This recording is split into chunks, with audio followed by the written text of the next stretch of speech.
क्या कोई यह कल्पना कर सकता है कि जिस क्रिकेटर का कैरियर का आगाज शून्य से साथ हुआ हो, वह दशक बीतते बीतते रनों के ऐसे पहाड़ पर बैठा हुआ जहां तक पहुंच पाना किसी दूसरे क्रिकेटर के लिए सपने जैसा होगा।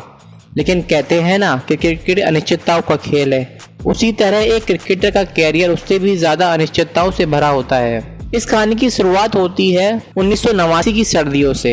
उस वक्त भारतीय क्रिकेट कंट्रोल बोर्ड यानी बीसीसीआई के चयन समिति के अध्यक्ष हुआ करते थे राज सिंह डूंगरपुर। उन्होंने जब पाकिस्तान जाने वाली भारतीय टीम घोषित की तो उसमें एक नाम को देखकर सबको बहुत आश्चर्य हुआ। वह नाम था तकरीबन 16.5 साल के लड़के सचिन तेंदुलकर का। सबको लगा कि पाकिस्तान के इतने खूंखार खिलाड़ियों के सामने इस बच्चे को भेजने का मतलब होगा किसी कसाई के सामने मेमने को भेज देना। भारतीय टीम पाकिस्तान के दौरे पर गई।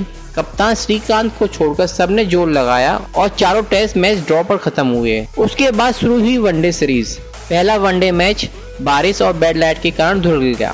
फिर आई बारी दूसरे वनडे मैच की। इसी मैच में राज भाई के blue eyed boys Sachin Tendulkar अपना पहला वनडे मैच खेलने उतरे। इस मैच में भी बारिश और बैड लाइट ने एक बार फिर व्यवधान डाला, लेकिन दिन में एक बार मौसम साफ हुआ तो एम्पायर ने फील्ड का मुआयना किया।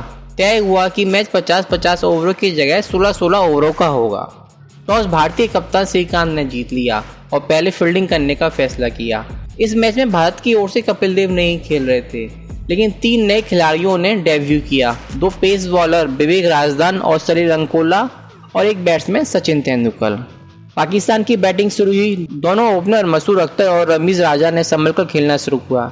34 रन के स्कोर तक रमीज राजा, सलीम मलिक और पिच हिटर वसीम अकरम तीनों पेविलियन लौट चुके थे। लेकिन फिर मसूर अख्तर का साथ देने आए युवक खिलाड़ी सईद अनवर। एक तरफ से रुक रुक कर विकेट गिरते रहे, लेकिन सईद अनवर धुआंधार बल्लेबाजी करते रहे।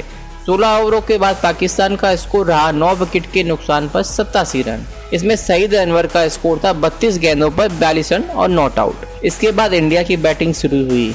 कप्तान श्रीकांत के साथ रमन लांबा ने पारी की शुरुआत की। श्रीकांत को इस पूरे दौरे पर वसीम अकरम ने बहुत परेशान किया था। केवल 17 रन बनाकर बकार यूनिस की बॉल पर क्लीन बोल्ड हो गए। 34 रन तक पहुंचते पहुंचते रमन लांबा और नवजोत सिंह सिद्धू भी पेविलियन लौट चुके थे, लेकिन तभी मोहम्मद अजहरुद्दीन का साथ देने के लिए सचिन तेंदुलकर की मैदान में एंट्री हुई। सचिन की इनिंग को 2 गेंदों में ही खत्म कर दिया गया था। बकार की इन स्विंगर पर सचिन ने बल्ला लगाया और बॉल सीधे वसीम अकरम के हाथ में चली गई।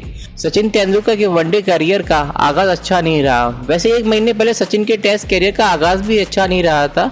सचिन के आउट होने के बाद अगली ही ओवर में बकार यूनिस ने रवि शास्त्री को भी आउट कर दिया और मैच पाकिस्तान के पक्ष में झुक गया। और जब 16 ओवर खत्म हुए तब स्कोर बोर्ड पर इंडिया का स्कोर था 9 विकेट के नुकसान पर 80 रन। भारत यह मैच 7 रन से हार चुका था। सईद अनवर को मैन ऑफ द मैच घोषित किया गया। इस मैच के बाद पाकिस्तान दौरे के बचे हुए दोनों वनडे मैचों में सचिन तेंदुलकर को मौका नहीं दिया गया।